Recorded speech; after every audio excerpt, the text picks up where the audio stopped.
It's State of State. We got your Nittany Lion update. It's a football discussion with Tom and Justin, so kick back and press play. With former Penn State and NFL defensive back Justin King, I'm Tom Hannafin. This is State of State. This podcast is presented by BetOnline. Football is back, and BetOnline is your number one information source for all your sports wagering with all the up-to-the-minute stats, news, scores, and matchup breakdowns. Get the latest game odds, spreads, and totals from the NFL and college football right at your fingertips with BetOnline's real-time updates, stats, news, and odds. From week 1 all the way to the college football playoff and the Super Bowl, BetOnline gives you the access to the best football promotions and contests available anywhere online. Head to betonline.ag today or use your mobile device to get in on the action. Remember, use our promo code BELIEVE, that's B-L-E-A-V, to receive your 50% welcome bonus on your first deposit. State of State is presented by BetOnline, where the game starts. Also, State of State is a proud supporter of Blue White Outfitters. Blue White Outfitters was created as a retail shop meant to highlight the confidence, competitiveness, and fearlessness of the elite athletes found throughout the history of Penn State University. Check out the latest Lockdown U and Lawn Boys merchandise now. All sales from Blue White Outfitters directly benefit Penn State student athletes. Visit www.bluewhiteoutfitters.com today.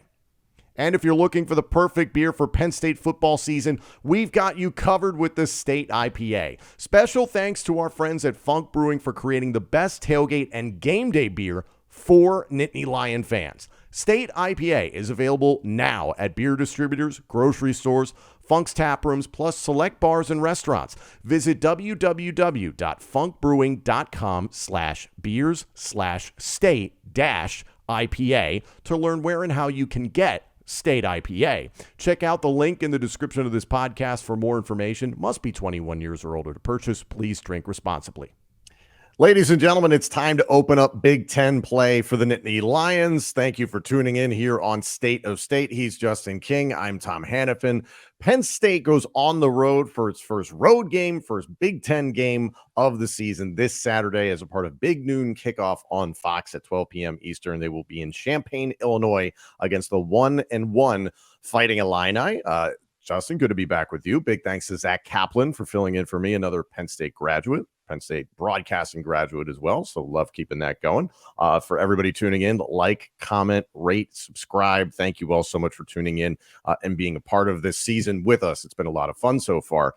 Justin, final thoughts overall from the last 2 weeks, because now it's the proverbial rubber hitting the road.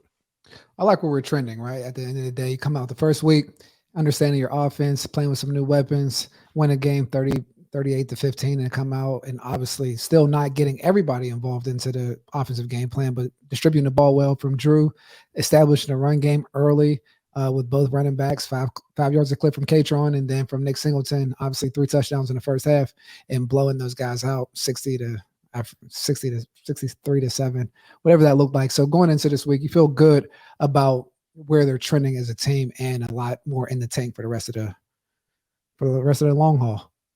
Looking at this game on paper, you and Zach talked about it briefly in the recap episode regarding the Delaware win, is that this has been an odd season so far for Illinois, and that they opened up against Toledo at home and only won that game by 2 points, which is a head scratcher. And then they go on the road to Kansas, and the Jayhawks have ascended as of late. There's a lot of money that's been pumped into that program. They do seem to be trending in the right direction and could make some noise within the Big 12. Jalen Daniels at quarterback is a really special talent. That being said, you lose by 11 on the road. Now you come home. Yeah, they're going to do an orange out against number 7 Penn State. It should be a quote hostile environment. Like they said that about the road game against Purdue last season, and Penn State, has been in more difficult environments, so nothing against that. But this just seems like an odd start to the season for Illinois. And, I know you and Zach talked about the concept of a trap game. It doesn't feel like that to me. It just feels like this is an Illinois team that's down. What do you think? I would echo the same things that you're saying. It's more of a little putter of the start for their season and just understanding their personnel and talent. I mean, new coach coming in and getting his whole culture established. But for Penn State coming up there, I don't feel like it's a trap game. It's the opening game in the Big Ten, so you have to come out and make a statement, especially at a place like Champaign, because, I mean, I played up there one time, and we lost to those guys, right? They came out ready to play with Juice Williams and that crew back in the day. But not that it's a hostile environment compared to Penn State, but any team in the Big Ten, if you get catching them on time and the atmosphere is right, that home field advantage definitely matters. So it's imperative for Penn State to go to Champaign with like a mission to correct and fulfill all the different things that maybe they didn't do in the past couple of weeks and continue that trend up. Yeah, shout out to my buddy Big E, who's a part of the Fox crew covering this game this weekend, and he's exploring what Champaign has to offer. But I told him in advance, I was like, we're gonna mess him up a little bit, not to be too biased. Looking at this game, James Franklin talked about it in his press conference this week. I think this is like the 8th year in a row Penn State has opened up Big Ten play on the road. How do you receive that? Do you take that as disrespect from the conference? I think at one point you have to, right? I mean, if you keep opening up on the way on a away game, it's not great for your season. But I think they've been handling it well, coming out with multiple 11-win seasons over the past 7-8 years. So, I mean, I think you wear it on a chip on your shoulder, kind of like he is. Like, hey, this is what we do. We go on the road the first Big Ten game, and I think it sets the tone amongst the rest of the program where like this isn't an excuse. Like we're coming in to win games in hostile environments, especially if we have aspirations of playing in January. There's part of me, Justin, that we always talk about how the TV networks approach these games and how they have an effect on the scheduling. And to me, I remember talking about the Purdue game last year was that Penn State on the road in Big Ten play means Penn State in jeopardy of potentially losing. So it possibly raises the interest level in that game. I think the way Illinois played last year and the season before that, obviously that horrific 9 overtime loss at Penn State, which I attended, and I wish I hadn't. It was that this might have been more of a game, looking at it last season, and now like as the season has kind of opened up, it's like, this feels like this could be a bit of a beatdown. But do you think it's the networks and the conference saying like, hey, Penn State on the road is more intriguing than a Penn State home game where you kind of could expect a more, definitive outcome one way or the other? I think it's safe to say that. I mean, Penn State's a tier 1 type of fan group that travels, and to have that going on, I don't know how much that goes into the TV ratings or deciding the schedule, but at the same time, I think it's beneficial for all parties, especially like, again, Penn State being on a away game and Champaign not being, I would say, a tier 1 type of place to play college football. I'm not the hater or anything, but and to have a group like Penn State to come in there, I think it makes business sense. Brett Bielema at the helm of this team, previous stops at Arkansas and Wisconsin, especially within the Big Ten. Something James Franklin talked about is that both coaches have experience in the Big Ten and in the SEC.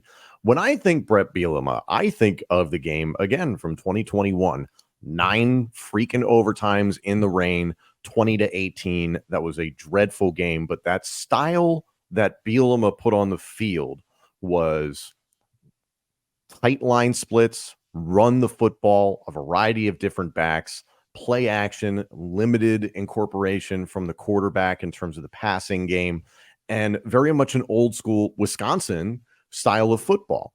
And you and I talked about this briefly before we were recording, is that when he was at Arkansas, I remember the days of the late, great Ryan Mallett, and Ryan Mallett being more of a statue pocket passing quarterback, could run a spread style offense. This is more of a spread style offense with Illinois, and it makes me look at their personnel and think it just seems like this isn't a Bielema style team that he would probably like, but it's the old adage of you play to your personnel strengths, which I know you believe in. Absolutely. I mean, you have to, it's a Jimmy and Joe's game, not necessarily an X and O. So you have to understand the matchups and who you're playing with. They do definitely have a dynamic player in Isaiah Williams. I remember him coming out of high school, just one of those top 5-star recruits that they took into that program prior to him getting there. But that's a weapon that you have to always be on alert for on defense. But yeah, it's not necessarily his bread and butter that he had at Wisconsin, when you talk about like he had a unique curated roster, right? Like the way he built his front seven on offense and defense, running the ball and things of that in that realm.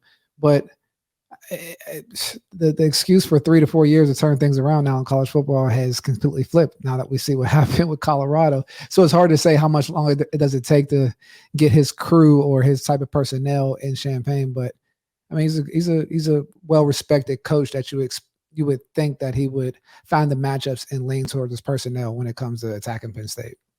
And I completely agree with you on the point about Deion Sanders, and what Colorado has done is that the transfer portal is not necessarily, an evil entity where you can't necessarily put your team together. At the same time, I feel like Brett Bielema, when he arrived at Illinois, he inherited a very good team that was flying under the radar, I think, for a lot of people. Let's not forget, they had 4 draft picks this past year.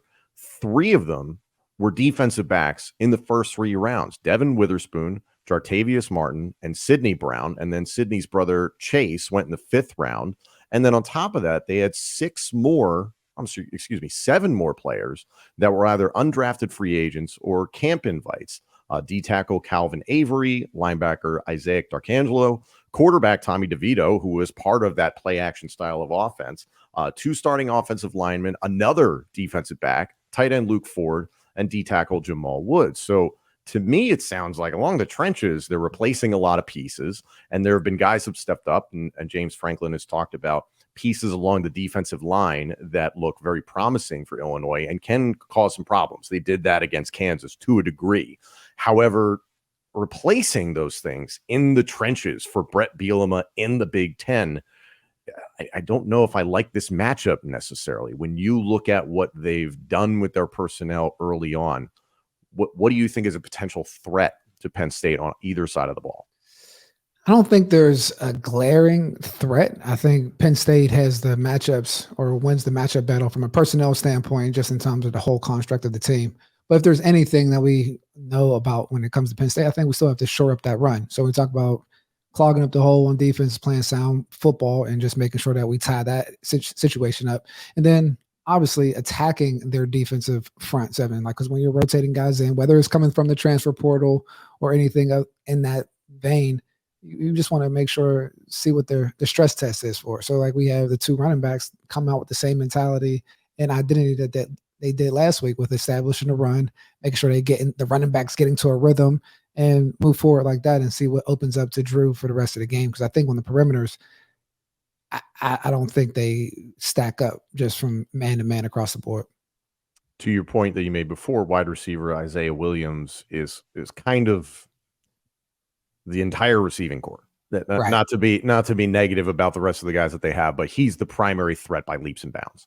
100%. He's a dynamic player, like you said, like one of the top recruits, I think, in the past 10 years that went to Illinois. And he is a dynamic player. So any guys that can touch the ball one time and score, you got to treat him like a one-punch knockout boxer, where it's like you have to be careful regardless of where they are. But, man, make sure you bottle him up and play sound defense.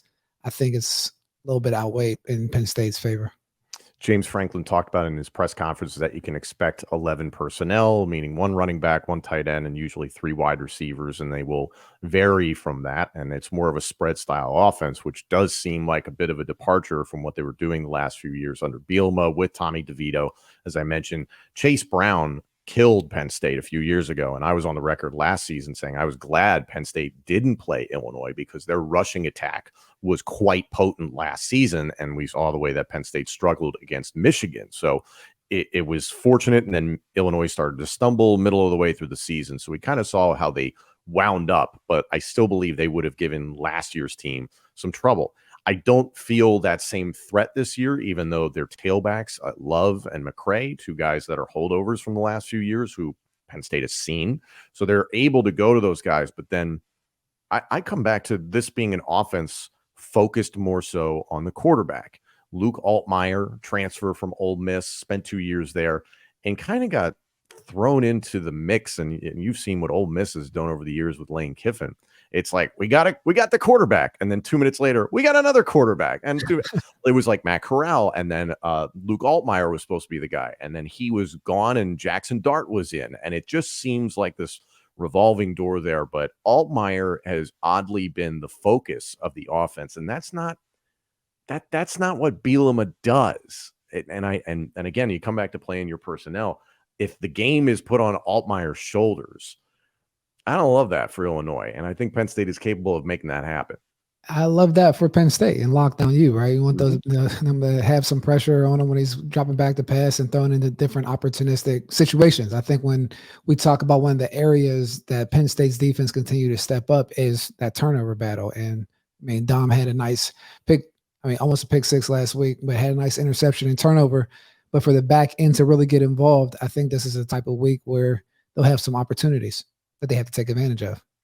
For Penn State, this is something James Franklin talked about, is that this is a first for a good chunk of the roster. You have a lot of true freshmen, and you even have some guys who are just entering their second season overall, namely starting quarterback Drew Aller. This is his first road start for Penn State. However, a lot of people are going to be like, well, he played in the first game last year on the road against Purdue. He played on the road against Michigan. He played in a lot of different environments where it was on the road, not necessarily the most hostile environment, like the Indiana game jumps to mind. That was late in mop-up duty. So it's not like he has no idea what it's like to go on the road in Big Ten play or even major college football play. But still, how does that change things when you've got guys that are experiencing the routine and the itinerary of it's a road trip, it's a work trip?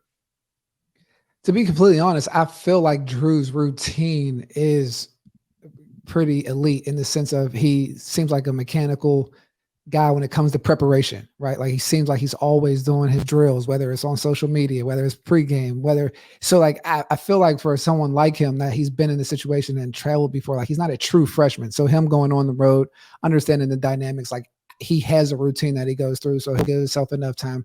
So I'm actually not concerned about Drew from that standpoint. I mean, he's been impressive from a maturity standpoint, from a quarterback stance, just how he's approached the game, decision making in the pocket, moving around, keeping his eyes downfield, all those different things that you typically see from guys that have played 3-4 years in college. So having that already under his belt, I wouldn't be too concerned about getting into the flow of the situation on the road.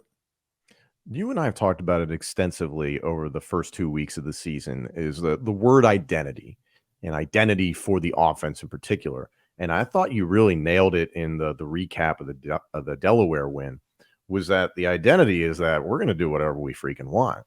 And granted, it's early. You beat West Virginia, which is, going to be a bottom of the conference Big 12 team, and Delaware, obviously an FCS opponent. So I don't want to freak out over it. But the identity, you and I walked away from the West Virginia game kind of be like, I was expecting the running game to be featured a little bit more prominently, but there was balance. And then you saw in the game against Delaware, the rushing attack was incredible. Again, it's Delaware.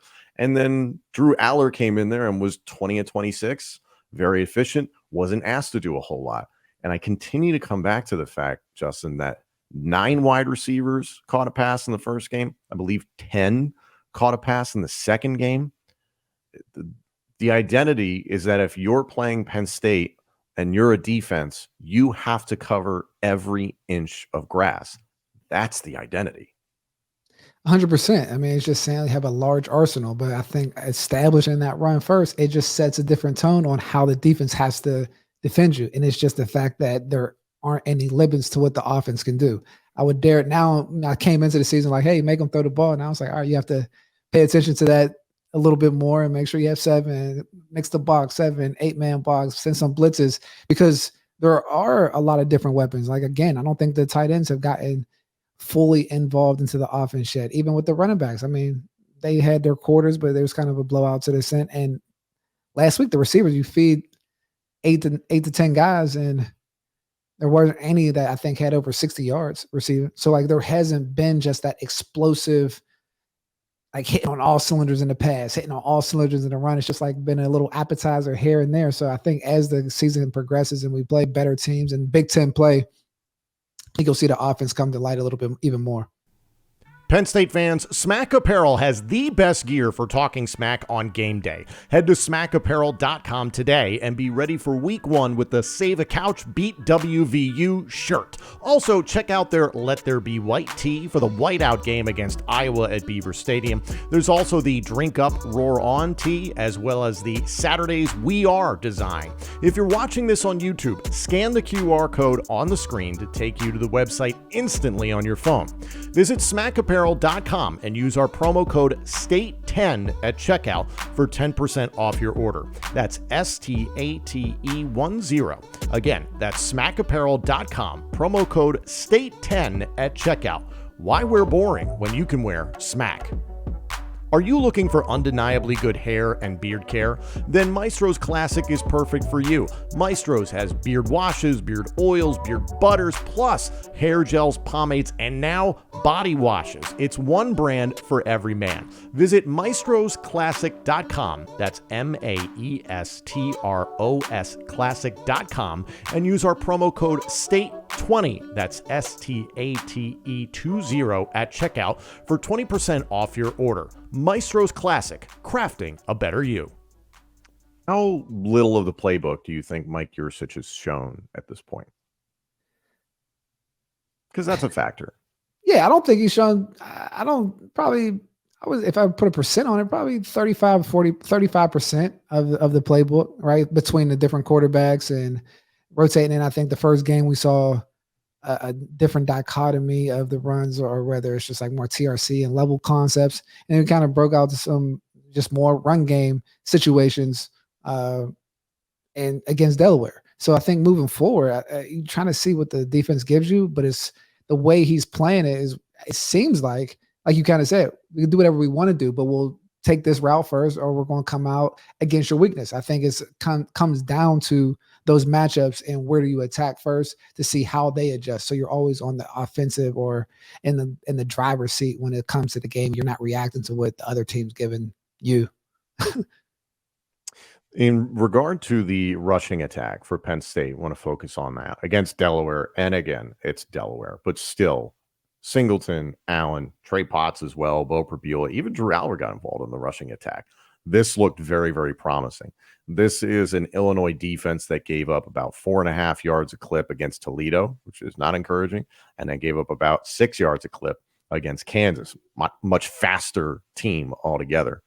The concern against West Virginia is that, you saw the run game do well, but people were, you and I were kind of like, I think maybe they could have been a little bit stronger in that department. But they obviously look good against Delaware, an FCS opponent. So putting it all in perspective, what do you expect from the rushing game this weekend?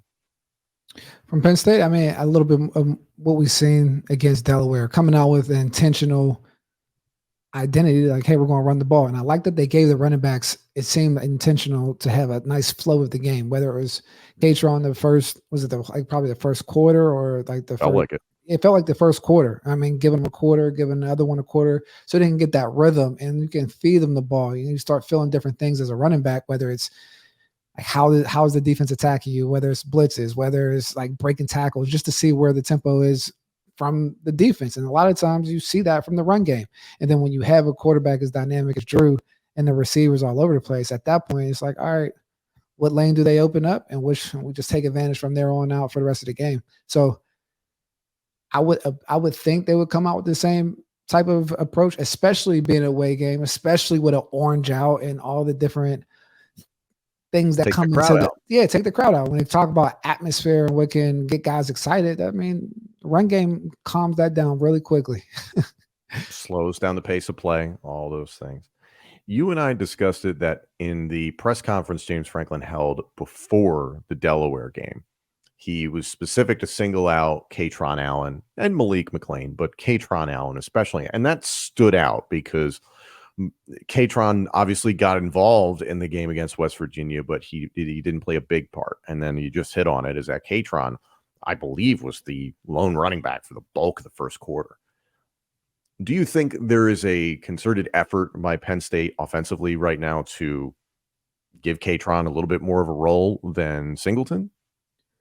I think it's to everybody's benefit if you keep both running backs fully engaged into the game. I mean, in the day and age of, the running back by committee, I think you have to manage that in a positive manner. And you're never going to, I think the days of the true bell cow are kind of over. Like when we had Tony Hunt on, where one guy's going to get to carry the ball 30 times in a game. That I don't think happens anymore. So with that being said, how do you keep a group of running backs happy? There's a level of keeping them healthy and fresh, but also letting them find that rhythm so they can run, whether it's their running style. Like I said, he has that Frank Gore, Creasy type running style versus like a Nick Singleton, who's a more of a home runs dasher type of runner that you can do different things in the passing game from screens and all those different opportunities. And you just start bringing in like that T formation. So having multiple backs, it makes me even think for like running backs coming out of high school, how do you evaluate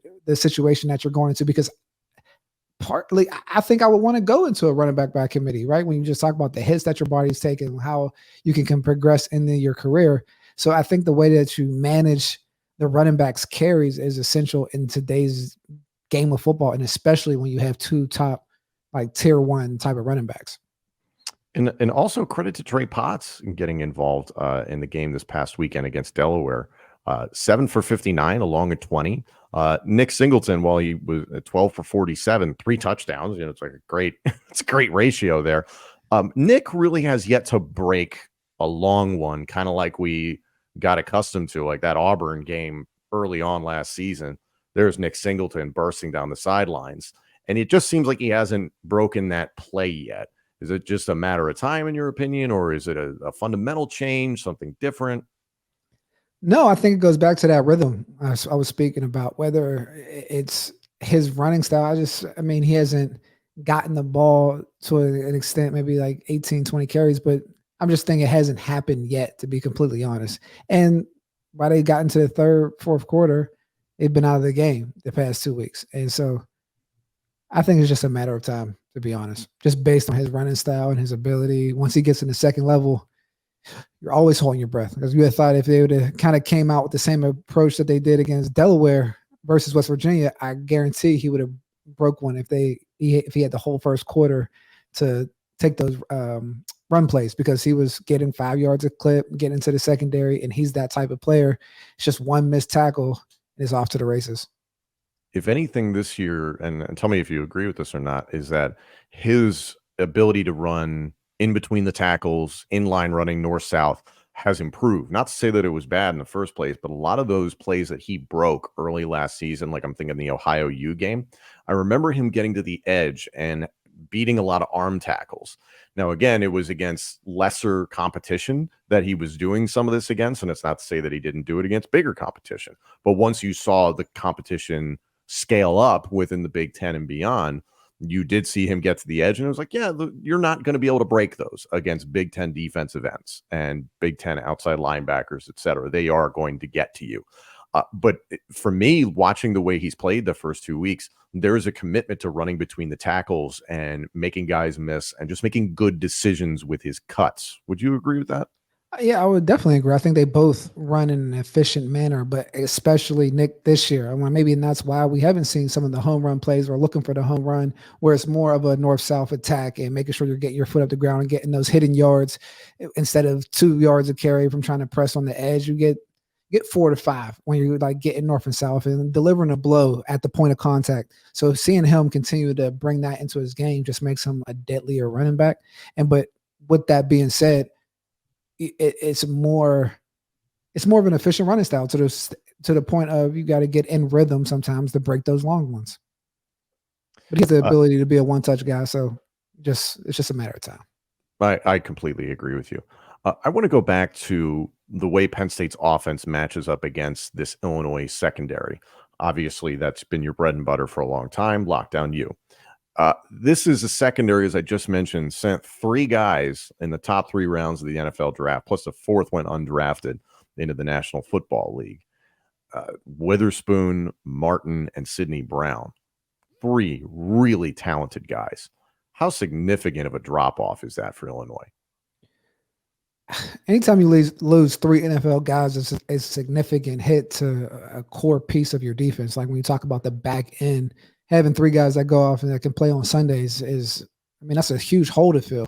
And that plays into our hands with a dynamic quarterback, tight ends, and just the offensive weapons that we do have.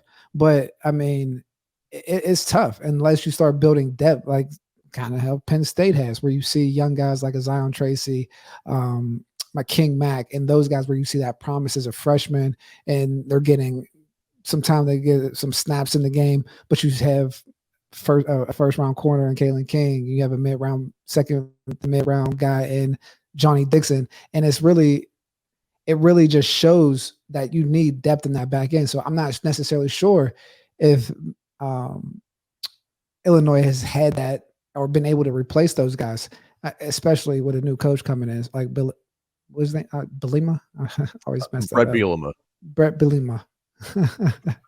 But yeah, you look right. I don't know what there's a nationality of last name that escapes you, like Brabula and Bielema. Bielema. Yeah, I just always say like a B, like, right? What's up, B? Like, what's up, coach? Yeah, because I bet you know what causes basketball name. But with that being said, like, it's probably hard. It's hard to replace guys like that, especially if you're not at a top tier school that's collecting talent. That means you have to find them in the transfer portal, or you have to be developing at a very high level. True. Against Toledo quarterback Daquan Finn, 20 for 36, 230 yards, 2 touchdowns, and an interception. Also had 20 carries for 75 yards and a touchdown on the ground. And then in the game against Kansas, Jalen Daniels, who I think is really just scratching the surface of what he can be, 21 of 29, 277 through the air, 2 touchdowns, a pick, and then 11 carries for 24 yards on the ground with a long of 15. So they have struggled against quarterbacks. It's not that Drew Aller is going to take off and run. Is this the week where the Bo Prabula package is revealed? I think it's a good week to get some reps in. To be, again, like we talk when we speak on talent management from the running back standpoint, I think it's a great week to bring that into the fold, because I think that shows another avenue of how the offense can attack you. I mean, we've seen Bo run around a little bit and throw the ball, so it'd be great to see just the combination, even him showing his passing abilities and into the offense. So 100%, I think it'll be a great week to bring that out. Again, when we talk about nullifying the atmosphere, his style of play, not that it's safer, but it's another wrinkle in the offense. Yeah, and you can make the argument of, is it a necessary opponent to roll that out against? You maybe save that for the right opportunity. And what I mean to those listening and watching by the Bo Prabula package is that during the offseason, there was discussion of Bo having his own specific package within the offense that you would see him in the first quarter, second quarter, whenever in a game, not just in relief, in that he would be inserted. We always go back to when Will Levis or Tommy Stevens was part of Penn State, that they were the backup quarterback, but they had a specific package that was maybe geared more towards running. I don't want to necessarily refer to it as a quote unquote wildcat package, because I believe Bo can do more than that. That's nothing against what Levis and Stevens were at Penn State. But if anything, I'm like, man, there's certainly going to be some opportunities against a team like Illinois. And then especially looking at Drew, starting quarterback, it seems like it could potentially have a field day with this secondary, and it just seems wide open. And that's a really, this is just so weird as a Penn State fan. Like, I can't remember the last time where it felt like every option was at your disposal. Maybe the 2016 team. Yeah, the 2016 team had a lot of weapons. I'm trying to think. I mean, 18, besides Saquon and I mean, 05 jumps to mind, of course. Yeah, but even then we were all young. So like all the skill guys were unproven. So it was just like, oh, I mean, Derek broke his arm week 4. It was still like a whole group of young freshmen running the receiver room.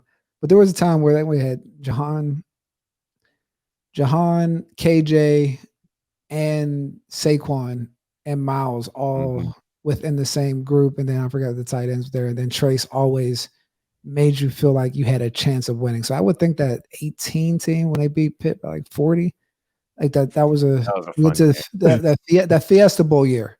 That was just, that team had a lot of weapons where it was just. That Freiermuth's year, or was he gone by then? No, Freiermuth was a freshman. Like those were. So I mean, those were. Those Yeah, are that team was pretty. That team was talented. But it's just this is relatively new. I mean, Penn State has been for so long a power running team, and it's been this progressive evolution under Franklin into more of a spread style, run pass option being incorporated. So there's been some differences, but to see a team this early in the season, and again, I get it. It was West Virginia, it was Delaware, and I'm excited about it. And they're 2-0, and there's just a lot of promise for it. But it just feels like they can do anything, and especially against this Illinois team, I see the spread at about 14.5, 15 in some places, and Penn State real good about covering the spread. I like them to cover the spread on this one. What do you think? I would hope so.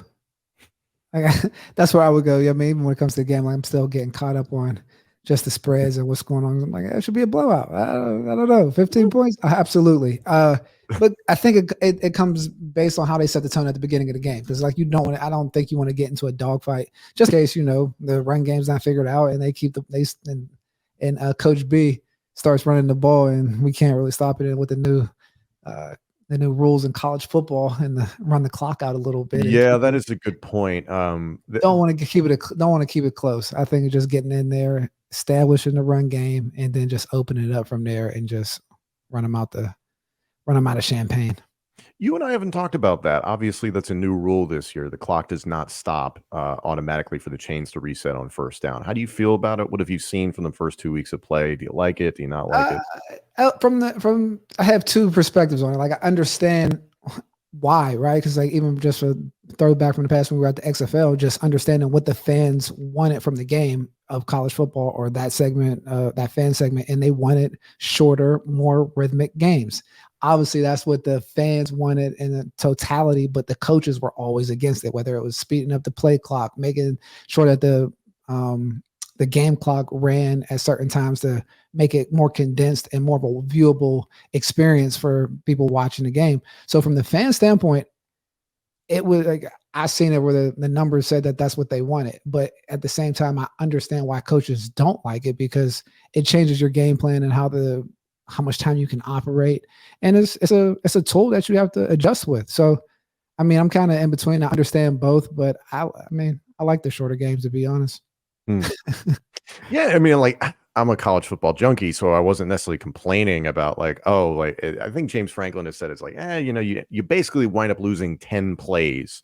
And that's for both teams, just as cumulatively per game, you lose about 10 plays. So theoretically, 2 to 3 drives are gone, which you might not notice in the pace of play. I didn't have a problem with it necessarily. And I kind of like that as a different wrinkle between what the college game requires a player to do versus what the pro game requires a player to do. Because at the same time, it ups the ante of each possession. So now you have to really approach every possession with a little bit more aggressive behavior, whether it's going for it on fourth down, like just different things that bring excitement into the game because you might not get the ball back depending on like the play count or how much the clock runs out. And that was one of the reasons, I mean, even from the construction of the XFL of why we were doing the play clock that way, to encourage more aggressive play calling, to encourage big plays, to encourage scoring faster and getting coaches out of their way of, hey, let's want to keep it at 2 yards in a cloud of dust. Or I'm going to run my West Coast offense, get up to the line and take all day and do all the different things. It's like, let's try to score and move the pace of the game forward. So I think it helps with a more rhythmic game. Obviously, coaches don't want to hear that. And obviously the ones that have been the loudest critics are offensive guys, offensive head coaches, right? And there's a reason for it. So it's interesting to see. Yeah, I mean, where those complaints are going to come from, and that's natural. That's just how progression goes. We haven't talked too much about the Penn State defense in this one, but looking at this matchup, we kind of touched on it a little bit before in terms of a lot of the focus goes to the quarterback, Luke Altmaier. They are going to try and run the ball, but it's more of a spread style offense at this point in time, closer to the aforementioned Juice Williams style of offense. And I'm not comparing Altmaier to Juice Williams whatsoever, completely different athletes. What is with Illinois and recruiting guys named Isaiah Williams? They just do that for if your name's Isaiah Williams, we will take you. And they're typically pretty good up there. They are really good. They must have a nice little program for those guys, like Coach B said about Penn State being able to recruit skill guys. So he's like, I don't know what they're doing. He said something to that effect today. I remember years ago, I forget the year, I remember seeing Illinois versus Penn State in Beaver Stadium. It was Juice Williams, Aurelius Ben, blanking, who's the running back, number 5? That's Mendenhall. Humanoa Nui at tight end. Like, that was a damn good offense. So that was a good team. This is different. This is going to be different. Penn State defensively, again, against Delaware, 4 sacks, 7 tackles for loss. Big uptick from West Virginia as expected, but there was very limited production on that side against West Virginia. Were you encouraged by that? Do you expect to see something similar against Illinois? I think you see something similar against Illinois. I think you have to test the given soft spot or given weakness that Penn State has shown, right? There's some blood in the water, and obviously Delaware got away from it just, I think, based on personnel. But if I'm coach from Illinois, I'm running straight at it and see if they stop it and see if they made any adjustments and people show up from that standpoint of stopping the run. But from that point, containing Isaiah Williams from a slot receiver standpoint. But outside of that, man, I think Penn State should come out and take care of business. I don't think there's much for them to do, but you got to stop that nosebleed up front. Yeah, that's been the concern, is what's going to go on at defensive tackle and admittedly defensive end. Is that not that it's been bad? You expected them to get after the quarterback against Delaware, but it's how are you going to operate in run defense? And something that did pop up against Delaware, the lone touchdown that they had, that big breaking run by the running back Yarns, was a linebacker play. And it wasn't, Curtis Jacobs, and it wasn't Abdul Carter or Kobe King in that situation. It was, unfortunately, Tyler Elsdon in that situation. I'm sure he was beating himself up about that. Friend of the show, and Tyler is better than what happened on that play. But himself and Dom DeLuca were playing middle linebacker at that point, and it's a smaller linebacker group when you go to that set. What do you need to see from linebacker this week? Because Reggie Love and Altmaier quarterback and Josh McCray at tailback, those guys can get after it if the opportunities are given. I mean, sound physical football at the end of the day. Even from that long touchdown, I watched it back a little bit and just getting caught up in the muck, keeping things clean. We talk about scraping over top of defensive players or defensive linemen. I think just getting in that rhythm of tackling. I mean, obviously it's the beginning of the season. We've seen a lot of missed tackles from just the defense in general, even from like Abdul early in the year. So I think for just the core of linebackers, them coming into their third game of the season, just that strike point and just the rhythm that it takes to tackle, I feel like we'll see more positive plays, TFLs, and things happening of that nature. That's what you would like to see from our run-stop defense. Looking overall at the Big Ten this weekend, this is coming out on Wednesday, so this Friday night, Virginia visits Maryland. Obviously, Penn State's at Illinois, Louisville at Indiana. Wisconsin hosts Georgia Southern. Minnesota is at number 20 North Carolina. That could be an interesting game. Northwestern at number 21 Duke. Western Michigan visits number 25 Iowa. Virginia Tech at Rutgers. That could be competitive. Western Kentucky at number 6 Ohio State. That won't be competitive. Number 8 Washington at Michigan State, which has just been a brutal offseason, and now the firing of Mel Tucker. It is a rough time to be a Spartan fan. Northern Illinois visits Nebraska. Bowling Green at number 2 Michigan. That will be rough for Bowling Green. And then Syracuse at Purdue. The thing I want to keep a focus on as this season progresses is that you've got Illinois this week, home in a whiteout against Iowa next week, and then I believe at home against Northwestern, or no, on the road against Northwestern. Bye week, home against UMass. October 21st, you go to the Shoe and you play Ohio State. And tracking the progression of Buckeye quarterback Kyle McCord versus the progression of Penn State quarterback Drew Aller. For my money thus far, trying to be as unbiased as possible, Aller seems more advanced than Kyle McCord does at this point. To you, is this a sprint to October 21st? Whichever quarterback is more advanced means their team is going to win. I think I'm the president of the Drew Aller fan club. So with that being said, like, it's just like good quarterback play makes me feel good. I like it, because on the contrary, bad quarterback play really pisses me off, and it messes up the aesthetic of the game. It's one of the few things we talk about, the numbers behind and the TV ratings and what like what actually matters to the product on the field. It's bad quarterback play and interrupted passes. You see guys that can't complete a pass 10 yards or just bad throws, even interceptions. I mean, sometimes you get the entertainment value from the interception return, but bad quarterback play really, it really bothers me. It messes up the aesthetic of the game. So when you have that and you have the ability to put that in the forefront every time, and someone like Drew seeing them to continue to develop at Penn State, I mean, I'm riding with him the rest of the way. Just don't throw anything at your TV, man.